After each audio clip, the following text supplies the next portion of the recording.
Howdy. Welcome to Healthcare Ain't Easy with Chris Matthew. I'm Chris Matthew. Healthcare can be so challenging.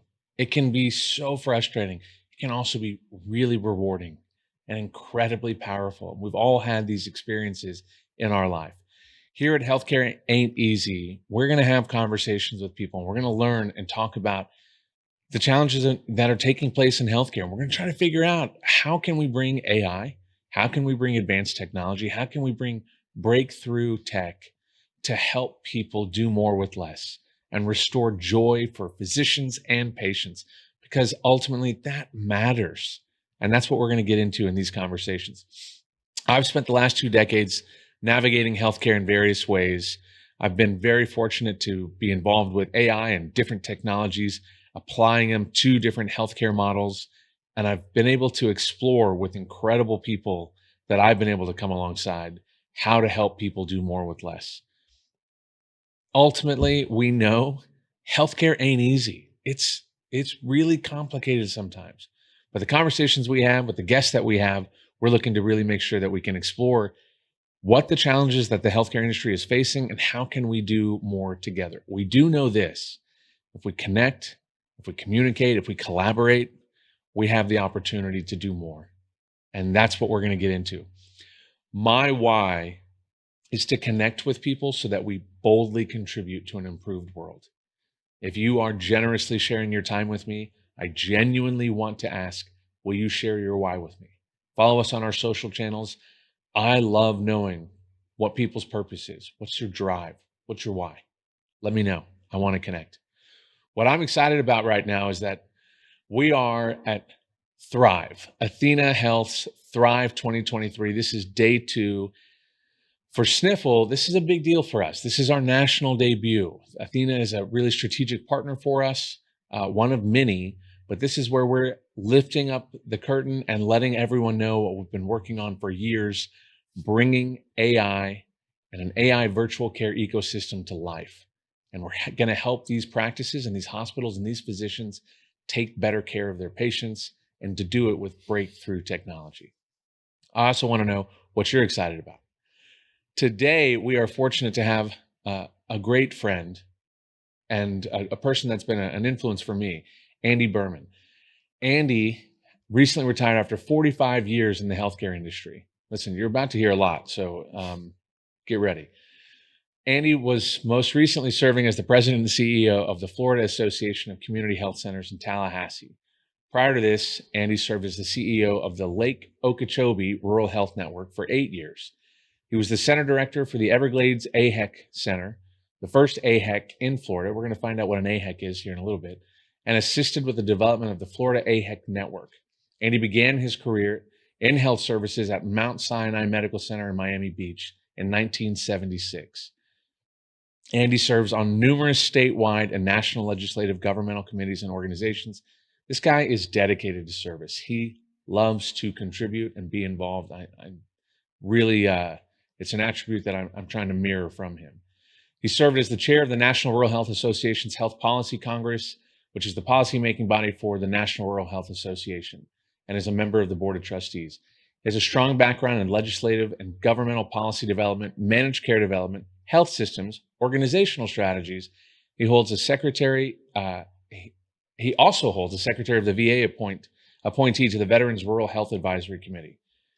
And he worked extensively with managed care organizations. His experience includes developing a managed care health plan in collaboration with an existing health plan, successfully deploying it to 5 different counties. I think actually it was 10 counties. Yeah, it's 10. 10 counties throughout Florida.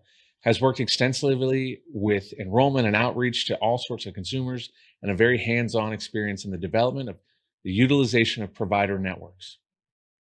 And he also has third-party administrator expertise and risk adjustment experience as well. And he's authored numerous articles and publications in the areas of healthcare, strategic development, organizational dynamics, and leadership, and is presented at the state and national conferences. He holds a BS in Health Services Administration and MBA from the University of Florida, and he is an avid aviator and served in the United States Navy and is also a Vietnam veteran. Thank you very much for your service. Andy, thank you so much for joining us. Good to be here, Chris. So, Andy, let's start with just what's good. How are you? I'm doing great. As you mentioned in that very long beginning there, retirement isn't exactly just, putting down all your books and going home for the day. There's an opportunity to still contribute, and that's been important to me most of my career. So I get to do that. So right now, I'm involved with some projects that I really, really have wanted to do for a very long time and just couldn't get the time to do it. And that's fun.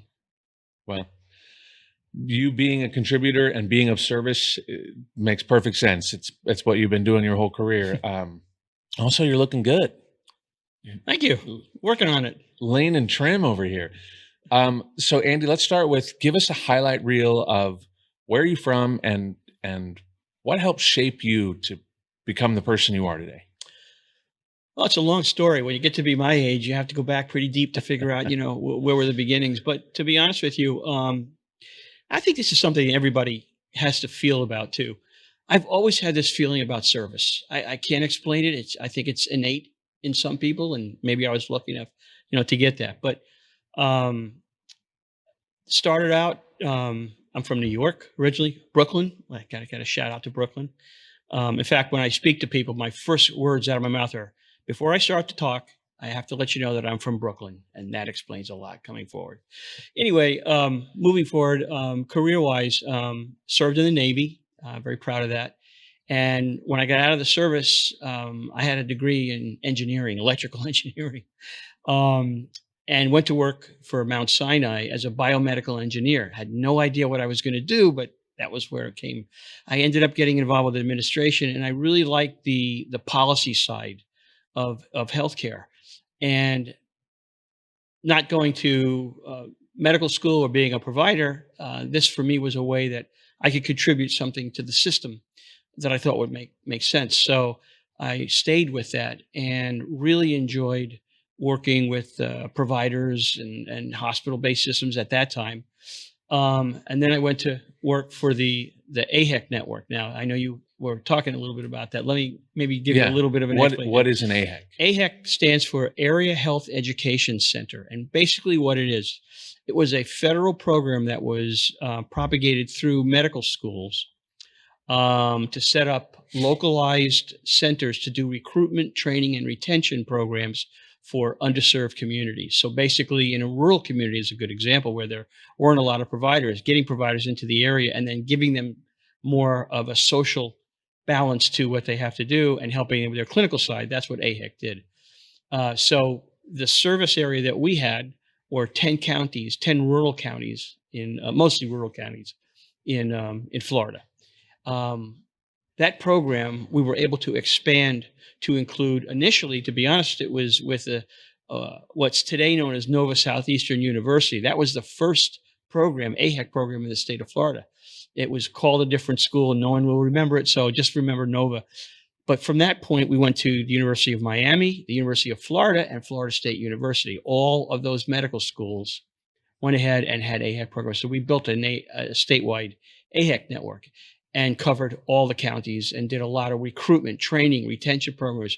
We started camp programs for kids that were interested in health professions, things like that. And it was very exciting. And from there, our state decided that they wanted to do something for the rural communities. At the time, this is back in the late 90s, there were, out of Florida's 67 counties, 33 of them were considered rural counties. Wow. Yeah, I know most people think of Florida as Miami Beach. It isn't Miami Beach. Just Miami is Miami Beach. But through the whole center quarter and especially the Panhandle, it's very rural. So the state decided they wanted to put together rural health networks that would help coordinate services for rural communities, and we did that. During that time, though, each of the networks that were out there were 10 networks that were spread around the state. For me, I saw right away one of the most important things was to be able to find an insurance product or something, because we had a lot of employees, hospital employees, local employees, sugar growers, all these people out in my communities that were not able to get insurance. Excuse me. So we were able to pull together with a health plan, and you read, a managed care plan out there in rural Florida. That had never been done before with any real success. Well, it worked. We got it set up, and we had quite a few covered lives. And when I left the network, it was still operating. From there, the rest of it. The association and I talked about, next steps for them, and I came on board in actually 2001 to work for the association as the president and CEO of the Florida Association of Community Health Centers. And so there we are. Here we are today. When we first met, you made the comment, we haven't seen each other in some time. But when we first met, I had no gray hair. That's so true. We've known each other for quite some time now. What I really remember, and I've shared this with you, but it's worth mentioning again. Andy is a really generous person. I remember the first time I went to the Florida Association of Community Health Centers conference. I'm a new person. I'm a new partner exhibitor trying to make an impact, trying to get connected. But it was my first time, and I didn't know anyone, and no one knew me and our small little company at the time. But you showed great kindness and generosity to me, Thank you. Introducing me to people, and also kind of giving me the blueprint of this is what you need to do. These are the people you need to connect with. This is how you need to show up for them. And over a period of several years, we flourished with tremendous success throughout the state of Florida because of FAC and lots of other great people that were involved with FAC. But I also attribute a good portion of that to you. So thanks for that. Let me ask you this. You've done AHEC. I've seen firsthand the impact you made with FAC. I know that the health centers, what they do for patients. FQHCs are federally qualified health centers. And that's what the Florida Association of Community Health Centers, that was their purpose was to support FQHCs throughout the state of Florida. Let's start with can you give us a little background on what is an FQHC and why do they exist? Why is that important for our healthcare infrastructure? That's a great question, Chris. And it's important for people to understand this. I'm going to talk a little bit to people when we talk about this. So FQHCs, Very Qualified Health Centers, are also known as community health centers. And actually, they started back in the 60s.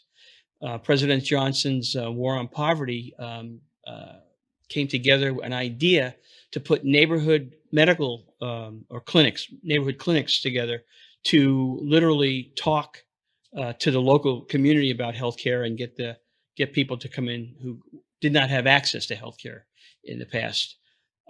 So starting off in two health centers, one in the Mississippi Delta and one outside of Boston, Massachusetts. Those two started the entire world of FQHCs. And from those two, we are now up to over 1,500 corporations around the country serving over 30 million patients. In Florida, we have 54 FQHCs, but those FQHCs have satellite sites all across all of the counties. And right now there's about 800 separate sites. We serve close to 1.9 million patients. Most of these patients, and this is what an FQHC is really known for, they're there to serve a population that doesn't have access to care in most other ways. One reason maybe is they don't have insurance. They can't afford it, obviously. That's a big issue. Two, access. There was no access. So FQHCs are put into underserved communities and neighborhoods where there is currently maybe no access to healthcare. The more important issue for the way things are today, though, is FQHCs see uninsured populations. Unlike other provider groups who have no mandates for this. An FQHC has a mandate to see every patient regardless of their financial status. So if you're insured and I'm not, and you get an appointment, I have to get an appointment too. And they can't roll me out 6 weeks later. So an FQHC treats every patient exactly the same, whether they're insured or not. That's the mantra. That's what they're supposed to do. And they do that. And they do a very good job of it. So they focus a lot on chronic disease management, diabetes, obesity, hypertension, smoking cessation, things like that. So again, and maybe we'll talk about this, about all these things are about primary care. But an FQHC does comprehensive primary care. They also do dental services and behavioral health and substance abuse programs. And these are all mandated programs become an FQHC to be qualified as an FQHC by the feds. So in a nutshell, that's what an FQHC does, what they are. They serve a critical function. Without FQHCs, this patient population, 30 million Americans, would neglect healthcare altogether. Possibly. Yeah. Right? Actually, a lot of us have heard this comment before, not made by us, made by a legislator, a congressman, that the FQHCs are the safety net, primary care safety net. And I think that's accurate, because if we're not there, in many cases, there is no healthcare services. You end up in the ER. We all know that is the absolute worst place to put somebody unless it's absolutely dire necessity. Yeah. There's so much changing around healthcare. Let me start with what concerns you about the future of healthcare, and then after that, let's talk about what excites you about the future of healthcare. Good question. I love the title of this podcast. Healthcare ain't easy. That's probably one of my biggest concerns. Healthcare ain't easy, and it's not made easy. And I think that's something that we have pushed to the side for the most part in this country. And what that means to me is that we have found every way possible to make it complicated. It doesn't have to be this way, but we have a system that's based on I use the right word, might be capitalism. Okay, this is not a commodity, and it should be.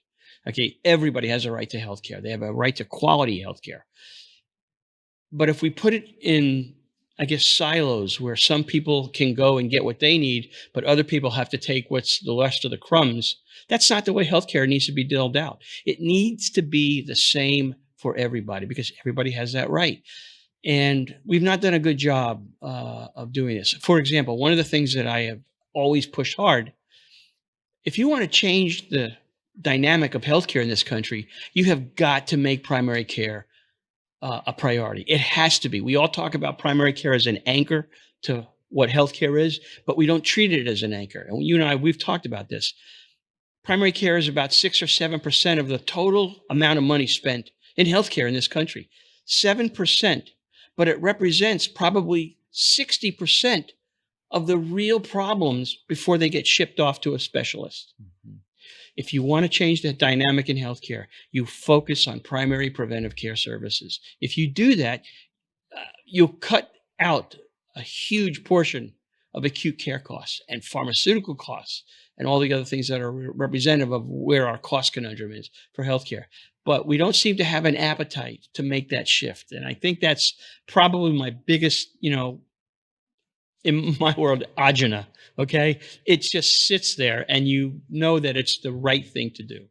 So that's what concerns you. And I agree. I think that primary care is critically important. I think health equity and health access is critically important. I believe that people, especially in this country, deserve to have the opportunity to be healthy. And now, and I've talked with other people that you got to be willing to do things for yourself too. You got to be willing to be, proactive with your health and on your health journey. Yeah. But you shouldn't have to do it alone. And there are incredible people that dedicate their lives to healthcare, nurse practitioners, PAs, physicians. To take these roles is a serious commitment, educationally, financially, and to give them that opportunity to serve their life's purpose, to find joy in medicine. We got to be able to help them do that. And part of that joy is to help people be healed and to be healthy, and being proactive about that is how we can do that. So I'm absolutely a believer that primary care is critical. What are you optimistic about for the future of healthcare? Two things: people and technology. And I know that sounds very generic and, oh, gee, that's an easy answer, but let me explain that a little bit. Okay. Young people who are getting into this field, into healthcare, not just maybe as a provider, but on the technology side, the electronics side, how we integrate the use of technology into healthcare today, to do things that you just talked about, not just making better clinical decisions, but engaging patients directly. Okay, something that we've kind of lost base of over many decades is we push all of the attention to the provider side and we push less and less to the patient side.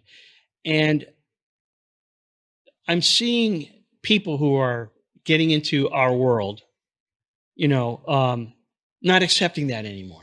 And I that makes me feel really potentially positive about the future, because these are people that are going to stand up and say to legislators and people who are passing laws that restrict the use of certain things, or maybe make more regulatory components to healthcare. That's not going to be the answer. The answer is, how do you get patients engaged, making sure that the providers still can do their jobs, and give them the best technology to do it, so that you integrate all this together.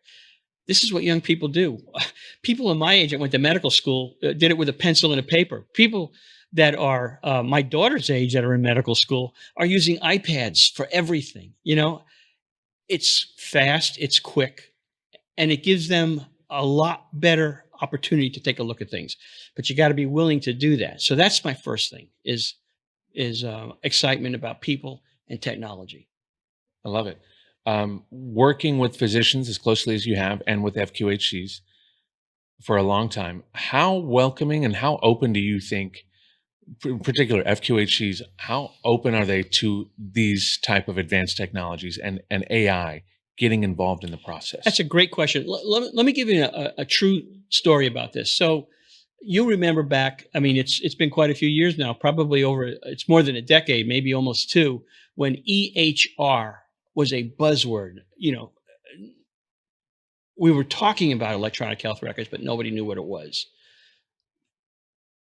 FQHCs in 1998 started pulling these things together through what's called health center controlled networks. Basically what they were was a group of FQHCs got together and decided that they were going to share records and through an application of some kind. And when EHR started to come together, and you may or may not remember back in the day, they were not very good when we first started. It gave the opportunity for records to be shared. Forget the fact that they were electronic and it was easier to see.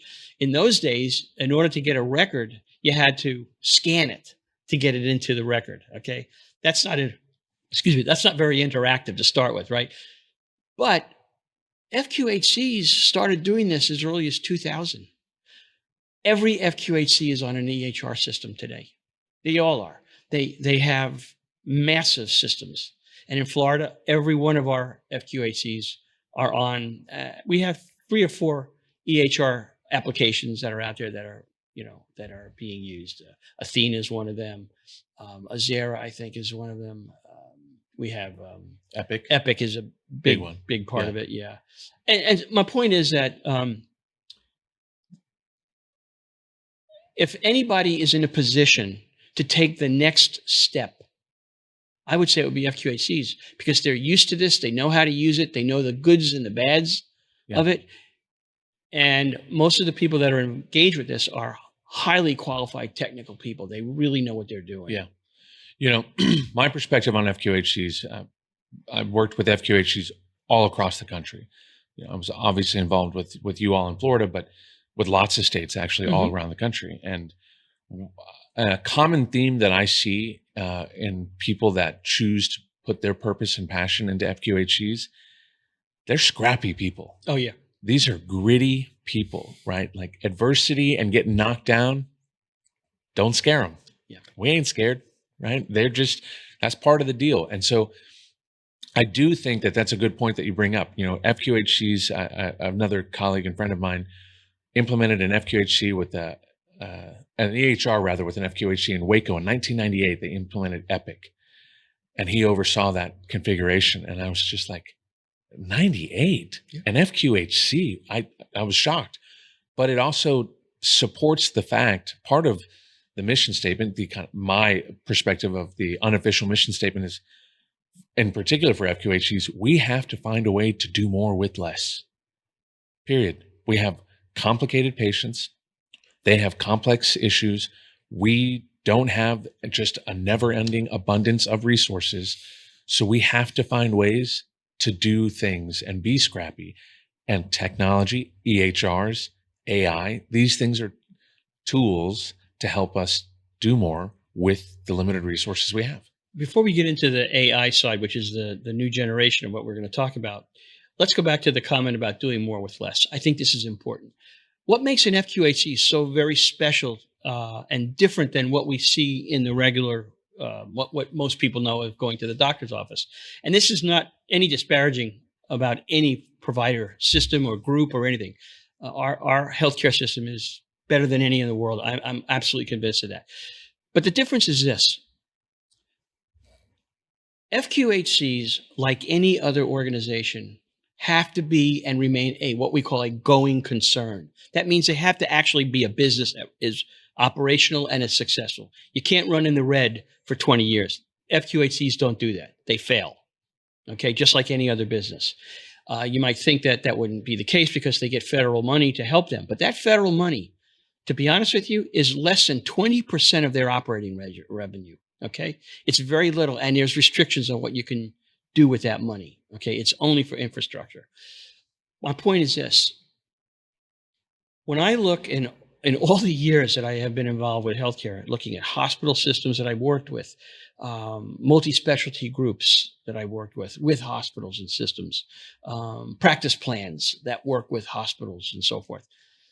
The FQHC model, to me, seems to be the best opportunity for real success to changing what I said was the dynamic of healthcare in terms of cost. And the reason I say that is, again, I cannot stress this enough.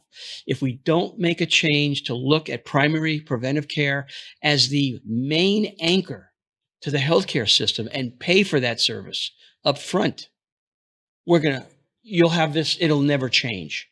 And healthcare will continue to spiral out of control. FQHCs are primed in that space. That is what they are good at. They are fantastic at comprehensive primary care. They know how to connect with the locals. They know how to work with the hospitals. They know how to get with the local specialty groups to bring the patients back. And they can keep the patients in there and keep them coming when they need to be seen. So as an example, if you have a large diabetic population, which many of our health centers do, they're coming in there every 90 days getting their A1Cs checked. You don't have that a lot of times in the private sector because there's nobody checking that out. FQHCs do it as part of their mainframe of work. Yeah. So that's the first thing. I think that's why FQHCs, in my estimation, are primed to be what we want primary care to look like in this country. Where do you see virtual care? Obviously, during the pandemic, everyone was turning to virtual care, but in the FQHC market, based on that, the patient population that they are there to serve, what do you think virtual care can do for that community? Well, to be honest with you, we did virtual care. We had telecare, whatever you want to call it, telemedicine. You know, it's a buzzword for everything. FQHCs do that with their patients. They do it now. The big thing, again, I keep bringing this up, but I can't help it, is everybody wants to know on every level, providers, private sector, public sector, whatever. How do you get paid for the service? Once that's determined, there is a place for virtual care, a big place for it. To me, as I look moving to the future, I think virtual care will take a much bigger role. As long as a provider can get paid for seeing the patient, reasonably paid for seeing the patient, if it's not a situation where they have to be in the room, which means you have to have an actual physical exam right there in the spot, I don't see anything wrong with a virtual visit. I think that's fine. In fact, I have one on Friday for myself, my own orthopedic guy. We're doing something online because I don't need to go running in there knowing that I need an MRI, so he's going to send me for one. My point is that this phase of healthcare delivery is where it is, and I think it sets the stage for where we can go. And now we could talk a little bit about AI, because I think that is a clear path. And I know a lot of people are scared to death about what AI could be. But depending on how it's used, you take virtual and you move it to the patient, not to the provider. And let's be real, even in the virtual space right now, we talk about this, and we talk about this at our own FQHCs. It's the providers that are making the entries into virtual care. What AI could do is have it start from the patient side too, not just doing an appointment. Right. So, something obviously that we're biased about, but something we're also really excited about at Sniffle is the level and the amount of automation we brought in for intake to create intake in the way that we've done, to digitize that and create automations around that. And I'm trying not to drink my own Kool-Aid, but I really believe that it can make a huge impact, not just for the patient. And this was a really great conversation that we had yesterday with you and Carter and Dr. Lemaster. You know, the intake issue of allowing a patient to be responsible for providing that information, it also gives them the opportunity to become an advocate, or to go to a family member or a loved one or a friend and say, hey, here's my diagnosis. What should I be concerned about this? What questions should I be asking?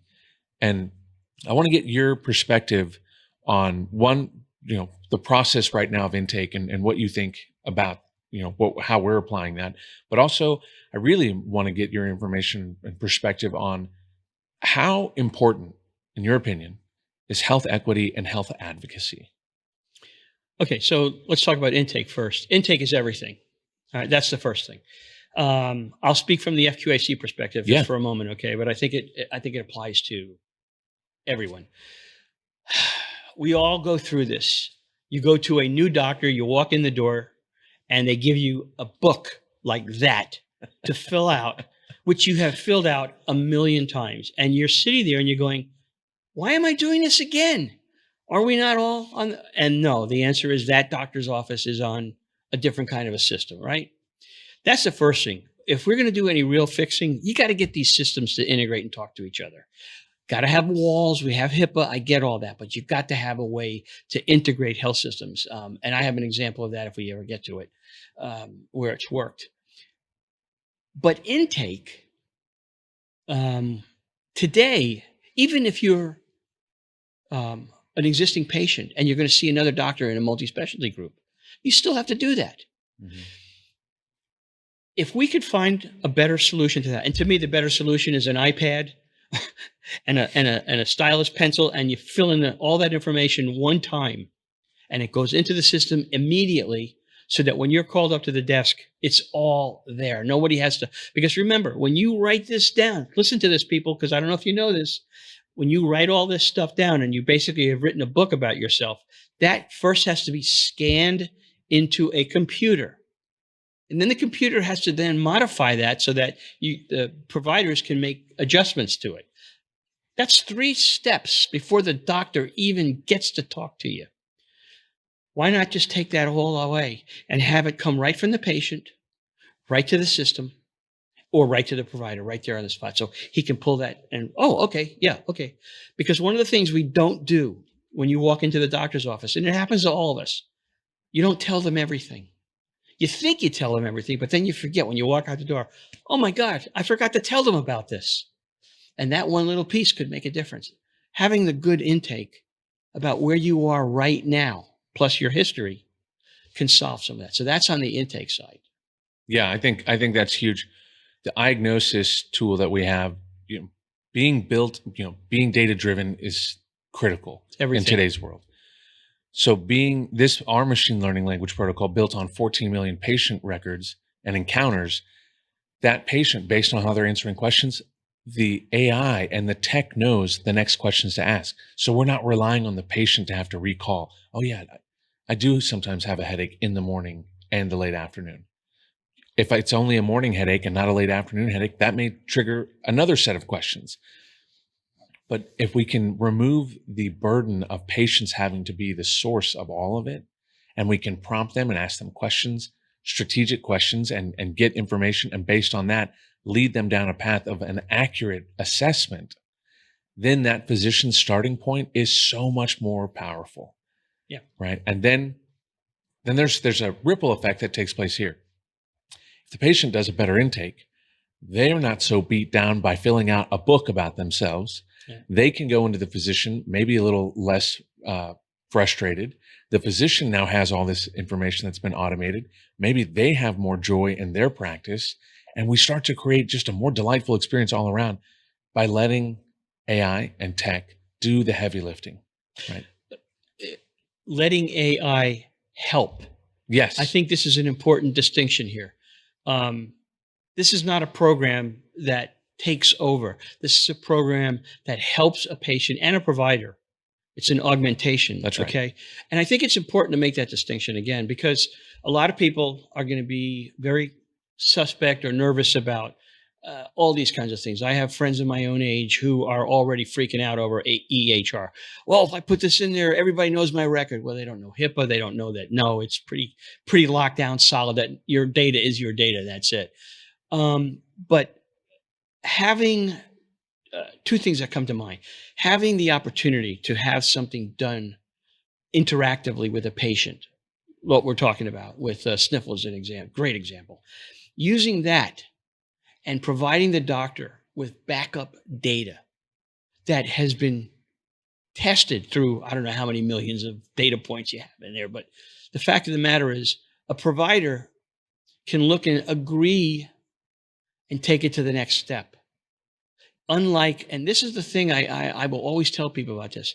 This is not going online to programs to Google, search for your chronic shoulder pain, okay, where you get an answer from one of the search engines. Those are great, but that's not interactive. Okay, that has no data points. That just takes a look at what you're putting in and only uses what it knows. You don't know what their data points are to make that happen. So this is very interactive. And I think it gives, the second part about this is that it gives the provider a much clearer picture right up front. So it is something that makes a lot of sense that practices should use to get their patients more engaged. And I also think that it will improve the relationship between the provider and the patient. Absolutely. And listen, relationships matter. It's everything. Continuity of care matters, but in the end, we are a believer of relationships for Absolutely, sure. yep. And if we can help strengthen that bond between a physician and her patients, that's absolutely worthy of our efforts and Absolutely. pursuit. Give me your take on the importance of health equity and health advocacy. Well, health equity, if you're talking about across everybody, across people, it shouldn't even be a discussion. I mean, it's there. Everybody should have the same access to care. Everybody should be able to afford access to care. We should not have parameters in play to make your healthcare different than mine or mine different. You know what I'm saying? That kind of thing. I'd rather focus on advocacy, to tell you the truth. Sure. Advocacy to me is a major, major thing. And what I mean by advocacy, I mean having somebody there to help you navigate through a system. Now, I'm not talking about a caregiver. I'm not talking about somebody who's actually going to be physically helping you. That's another function. And I'm not talking about somebody who has to go in there and have a medical background that can argue with a physician. That's not what this is about. This is about making sure that you as a patient always has the most information, not the best, the most first, and then of course the best, but having all of your questions answered. Because a lot of people get into situations that they actually get very timid about asking questions, whether you're in the hospital or your provider. You think, well, they know what they're doing. Well, they do know what they're doing, but you should never, ever not ask a question that you're thinking about. And if you don't ask it, you want somebody there that's going to ask it for you. I can't champion that concept enough. I've got my own personal story and connection to someone, my dad not being the advocate, or me, my family not being the advocate, to be able to ask questions. And it's not about being disrespectful. It's not diminishing the physician's expertise. It's seeking clarity. Mm-hmm. It's making sure, let me repeat back to you what you just shared with this patient and right.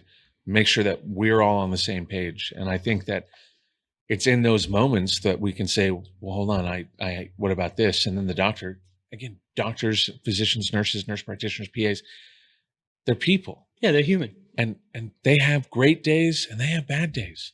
And when they have an off day, maybe they're just flowing through the motions, and they need someone to say, hey doc, I got a question about this. Can you help me understand? Can you give me some clarity around this?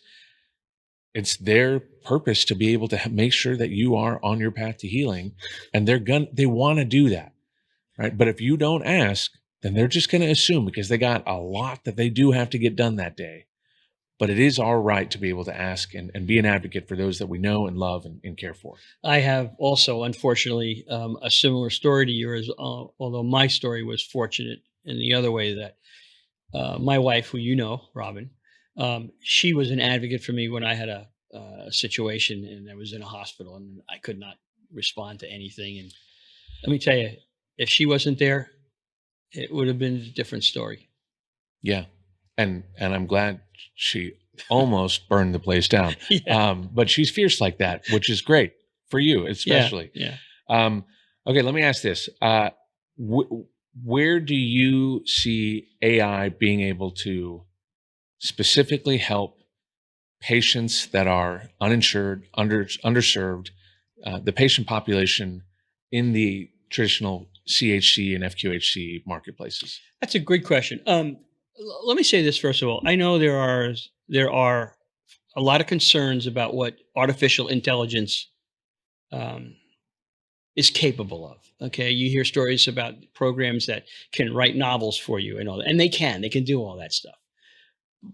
Healthcare is a very different dynamic. It's a different industry. It doesn't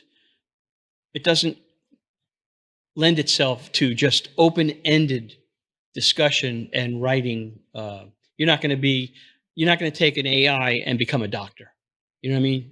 So the use of AI in healthcare has to be metered. It's got to have a specific purpose to it. It has to have a defined outcome. It can't be open-ended. Um, the use of it, to me, now with what we're doing with Sniffle as an example, and in the future, is the right direction. I mean, it is a tool that finally engages the patient easy. It's intuitive as hell. Excuse me. It is. And I think as you move forward with the use of programs like this, you're going to be able to do things like have a much smoother integration between systems, applications. And for the people out there, when I talked about EHR, all these electronic health records are computer programs, they're applications, and they all have their own things. They are all they are very sophisticated today. They take care of everything in your record, your pharmacy needs, everything. It'll download all of your charts, all of your MRIs, your CT, all that, right? But being able to coordinate that from one hospital system to another needs an interface. If AI does what I think it can do, and I'm pretty sure it does, it can not coordinate. What's the word I'm looking for? Collaborate all that information and provide to the providers a very broad picture. And that is something that we don't really have right now. And as an example, where I live, there are two main hospital systems, and they're big systems. They're fantastic. We are very fortunate where I live to have two major systems. I have doctors that I use in both of them. Unbelievable. They both share one application, one EHR record. And believe it or not, I can get on both of them through one portal. So basically, I go to one portal and it says, you want to go to this or this? And all that data is there, which means that all of my providers can get every one of my test results, everything I've ever done, every doctor note from any one of those doctors from either side. Take that and move that to an application that has the ability to algorithm-wise pull all this together to take a picture of a patient. and give that to the primary care doc. Really powerful. Oh, yes. I mean, you want to talk about changing the dynamic of healthcare? That is what that does. Because now you don't have 50 parts that somebody has to look at. You got one part. It's really powerful.